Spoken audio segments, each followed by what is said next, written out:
Hey, good morning, everybody, my fellow Unstuck rock stars. We want to welcome you to the 2016 Unstuck Happiness Conference. I'd like to allow myself to introduce myself.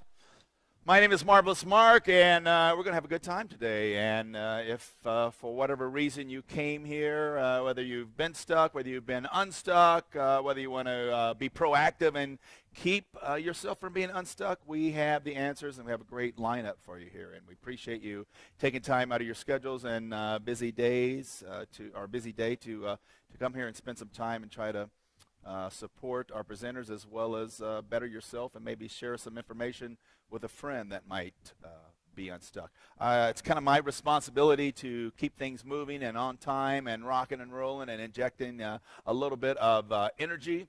My brand is the business rock star, so if I make rock star references or try to pump you up a little bit, please don't take it offensively.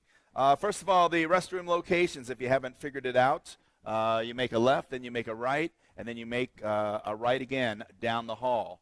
Now, it's my responsibility to make sure that I walk the area so I can actually give you an idea how far it is. So it's kind of far. So if, like, you don't have a reserve compartment on your bladder and you really got to go, you need to kind of be proactive and allow extra time to walk down the hallway to the restroom so that you're not going in there like this. Now, I don't know about the ladies' restroom, but the men have been very proactive. They actually have cup holders for your beer by the urinal, so I thought that was very, very proactive here for the Orleans Casino.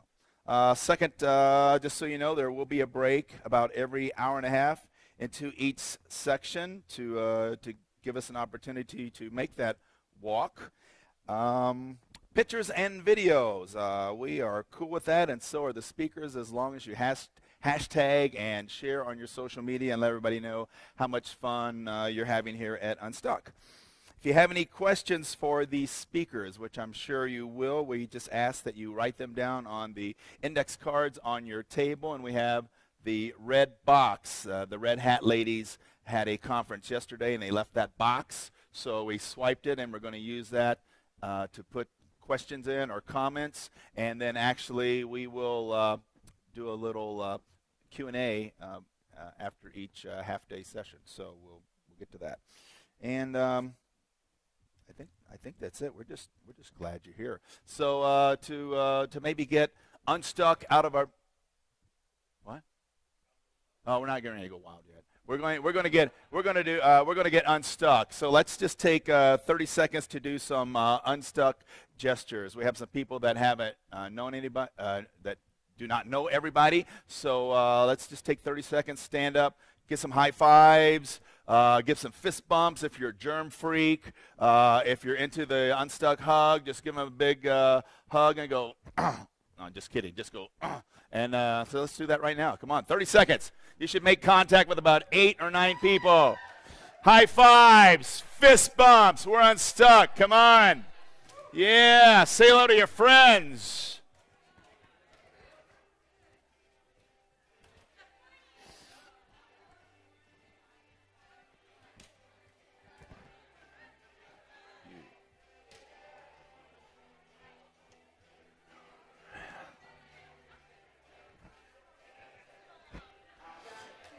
This is how they do speed dating. If you're single and or if you're married and you ever wondered about speed dating, this is how they do it. So now you know.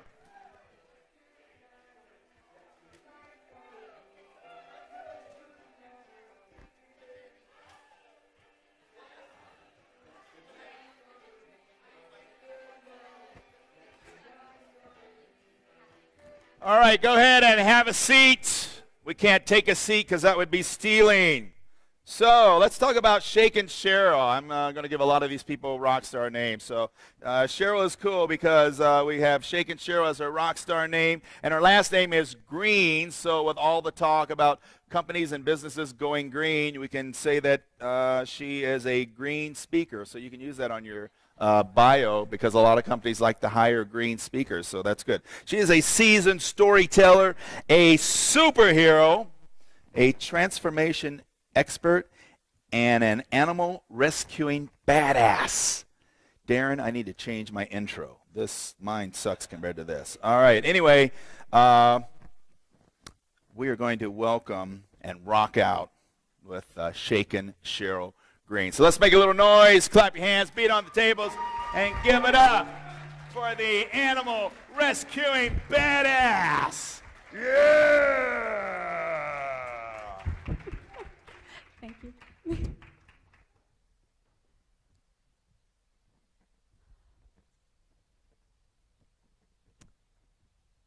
Have you gotten your wake-up call yet? Do you remember when you were a little kid and you were a superhero? Maybe you were Superman or Wonder Woman. You were brave and strong, and you knew that you could take on the world. I was Supergirl. I used to put on my tights, put on my Supergirl PJs, I'd tie on my cape, and I'd jump from couch to couch, rescuing my stuffed animals from the river of lava that flowed through the house. I was ready to conquer life. But sometimes life fights back. And it makes you forget just how strong you can be. Until one day, you get a wake-up call. Maybe it's losing your job. Maybe it's being diagnosed with an illness. Maybe it's even losing a loved one. But if you listen to it, it forces you to remember how strong you can be. And it pushes you out of your comfort zone. When my wake-up call came, it set off a series of events that forced me to face my fears. Fears that I had been hiding from for the past 7 years of my relationship and most of my life.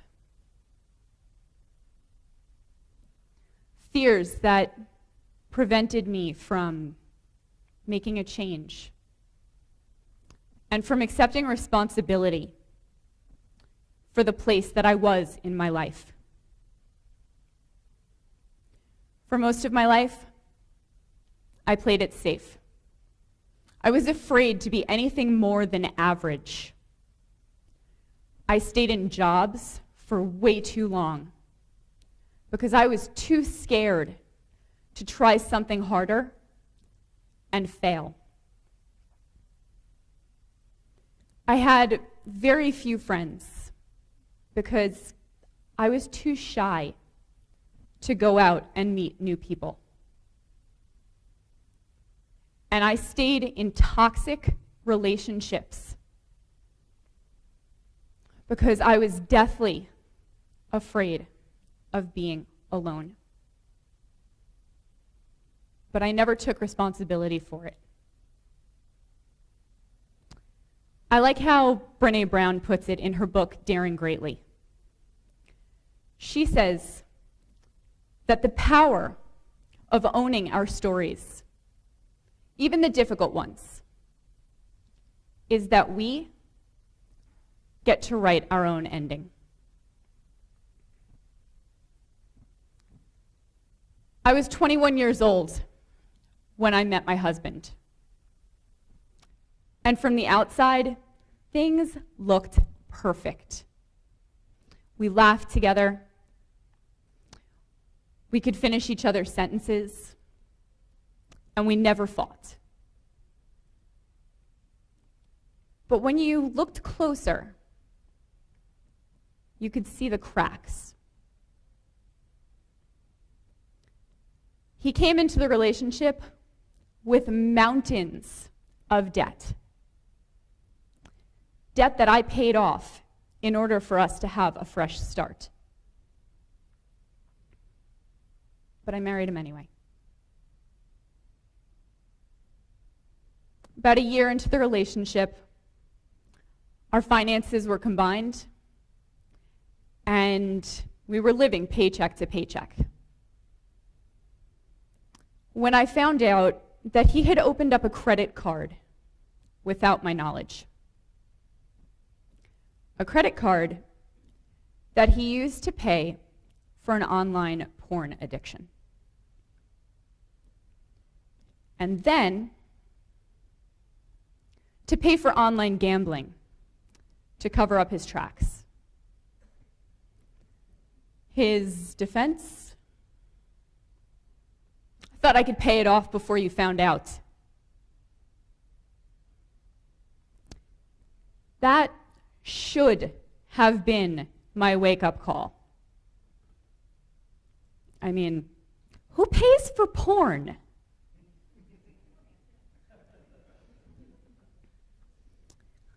I felt partially to blame. We were rarely intimate. Not on our wedding night, not even on our honeymoon. And things didn't get much better as the marriage went on. I knew that something was wrong, but I chose to ignore it because, again, I didn't want to be alone. But it was getting harder to ignore every day. He'd lied to me. He had kept things from me. I was ashamed of myself for supporting him. I felt stupid for believing him. And yet I was still too damn scared to walk away.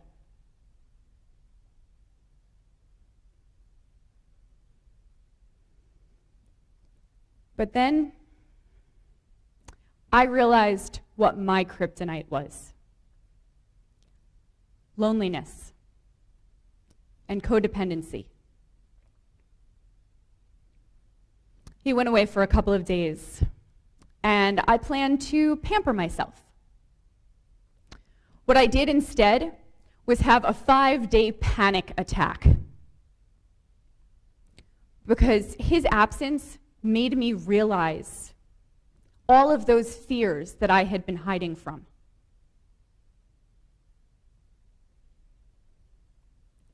I remember when he came back, it was the 4th of July, and we stood out in the park, beautiful fireworks overhead.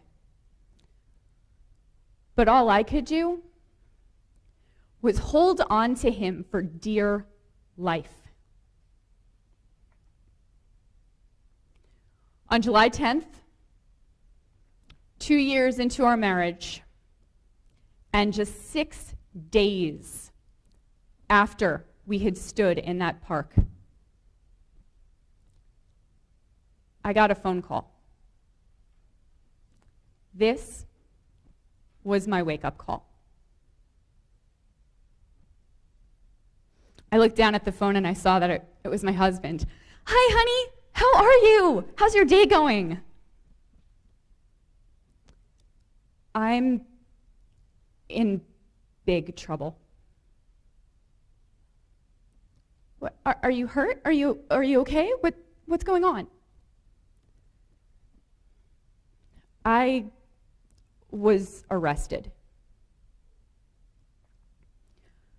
My mind started to race.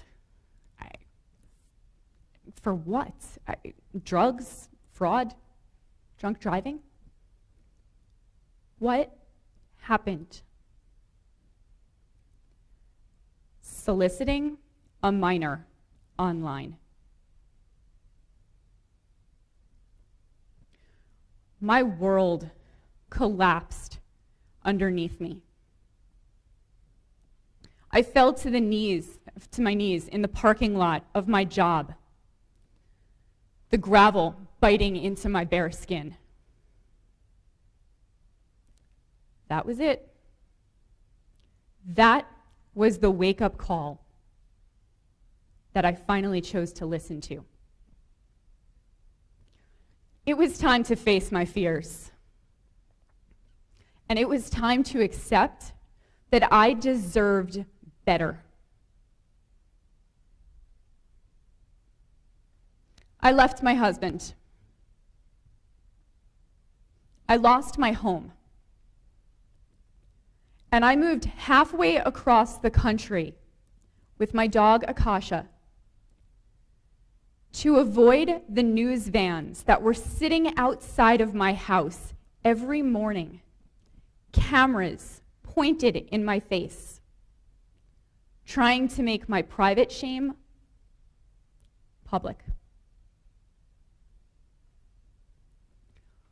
I was 28 years old, living in my parents' spare bedroom and facing every fear imaginable.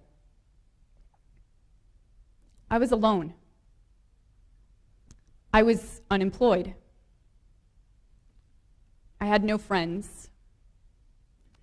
And after 7 years of identifying myself as a loving and loyal partner, I didn't know who I was anymore.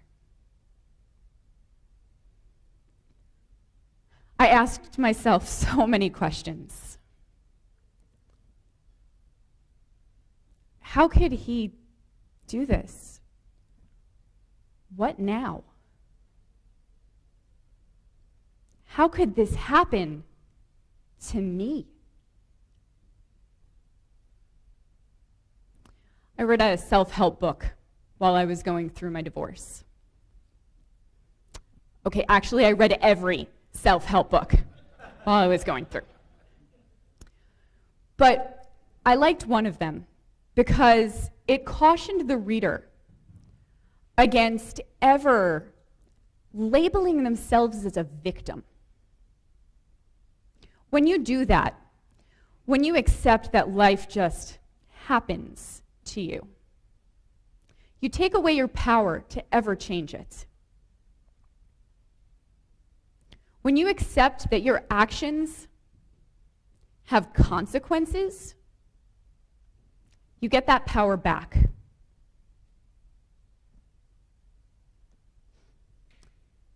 The depression was unbearable.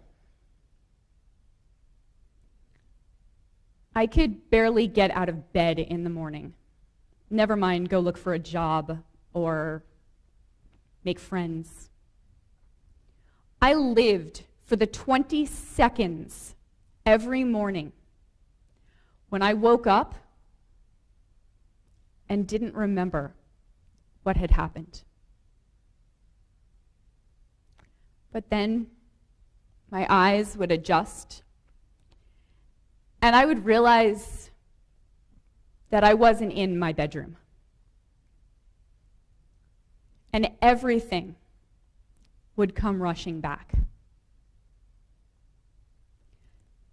I never contemplated suicide,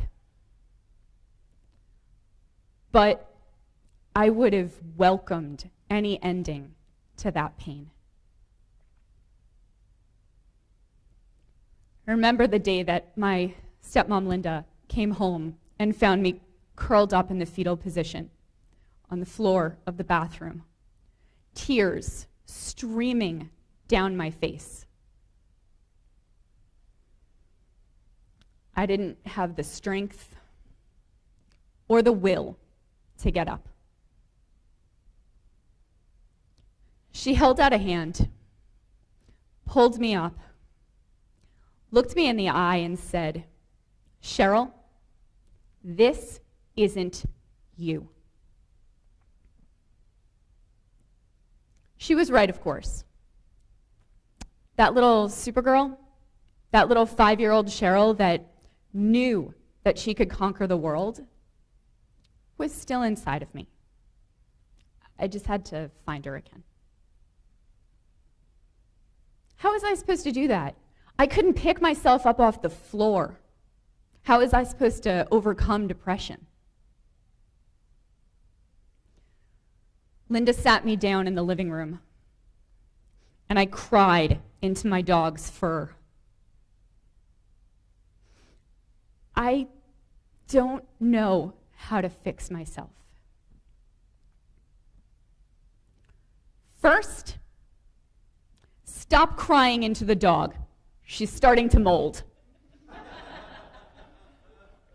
Tried to wipe the dog off a little bit with my sleeve. Next, stop trying to fix yourself and go help someone else. I looked at my stepmom. Her life isn't perfect. There are health concerns, financial concerns. But she never let those stop her from rescuing me. Superheroes don't wait until their lives are perfect to start rescuing. So why was I? My heart has always been with animals. They are pure and loving and therapeutic. And they can't speak for themselves. What if I could be their voice? What if I could rescue animals?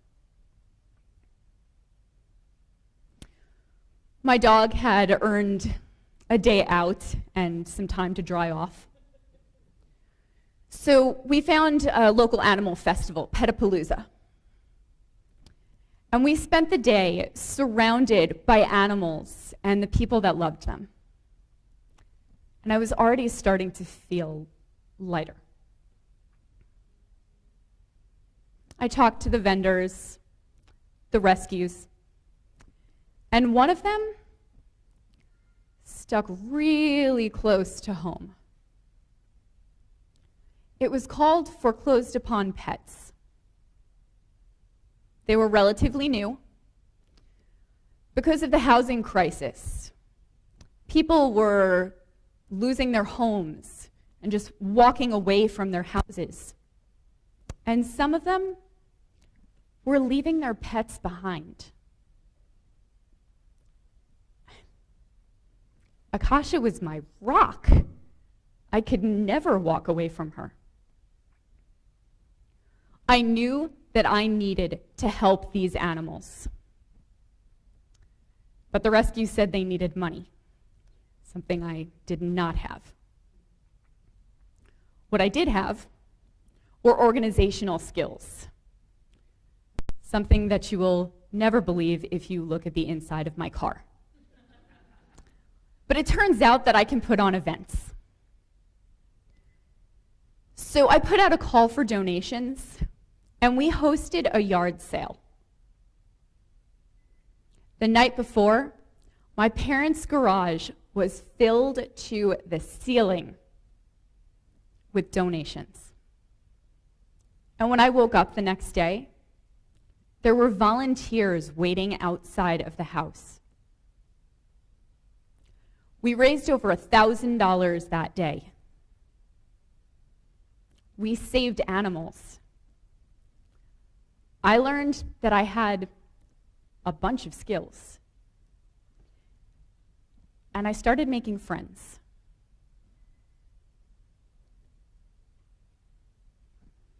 The depression was beginning to lift.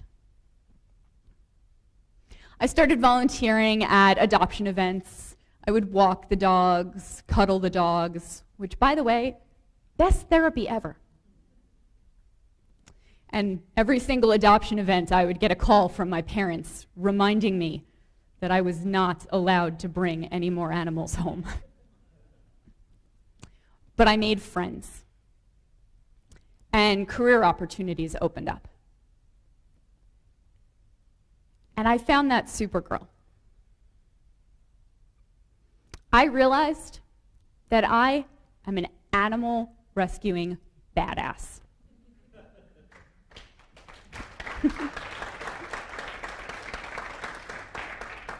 And with every furry little life I saved, they saved me back tenfold. Are you guys ready to be superheroes? All right. I have 3 strategies to help you get unstuck and become the person you're meant to be. Would it be okay if I shared those with you now? First, you need to identify your kryptonite. Are you stuck in comfort zone quicksand? Are you sitting in a job that you absolutely hate because you are too afraid to go try something else? Are you in a relationship that you know isn't right just because you're afraid of being alone? If you know in your heart that your life is not where it is supposed to be, it's time to make a change. Do not wait for a wake-up call that shakes you to your very core.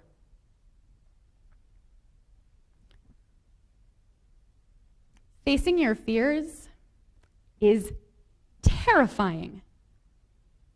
But when you do, amazing things happen. So, what fears are you going to face today?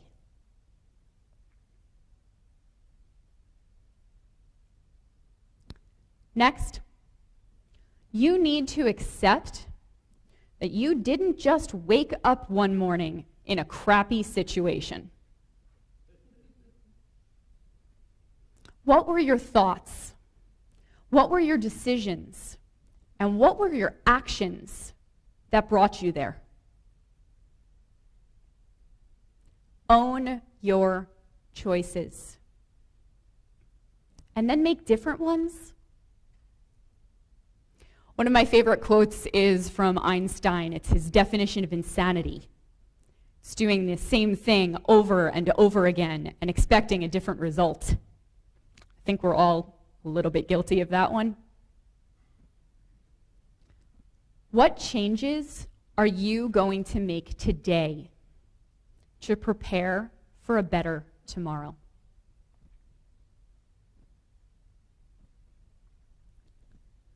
And third, stop focusing on your own problems and go help someone else with theirs.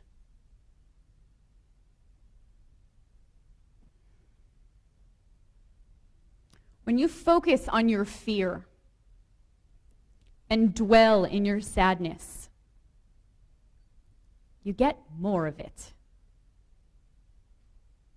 But when you focus on lifting others up, you help yourself as well.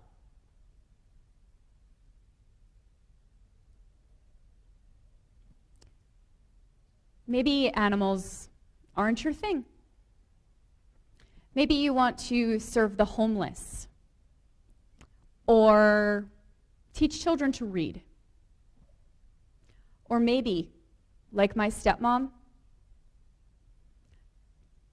you'll give out a hand to a loved one that needs it. Superheroes don't have to take super action. Even small actions make a big difference. Give your time, give your treasure, give your talent to someone who needs it. Who are you going to rescue today?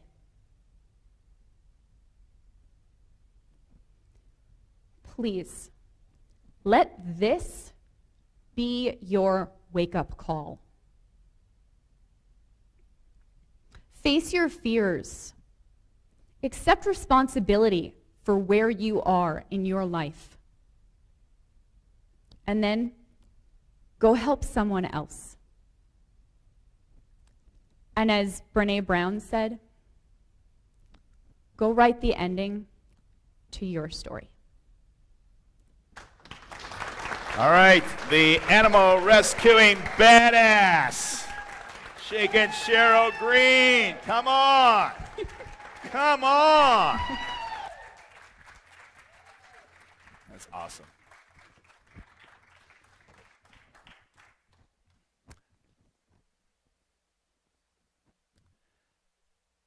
By show of imaginary hands, how many people either know someone or can relate to some of the things that Sheryl shared with us? Okay, Captain Obvious, imaginary hand. Okay.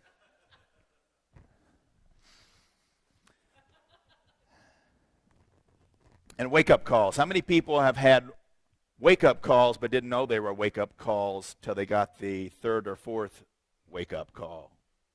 So pay attention, take action. Anyway, one more time, rock star, round of applause for Sheryl Green. Give it up.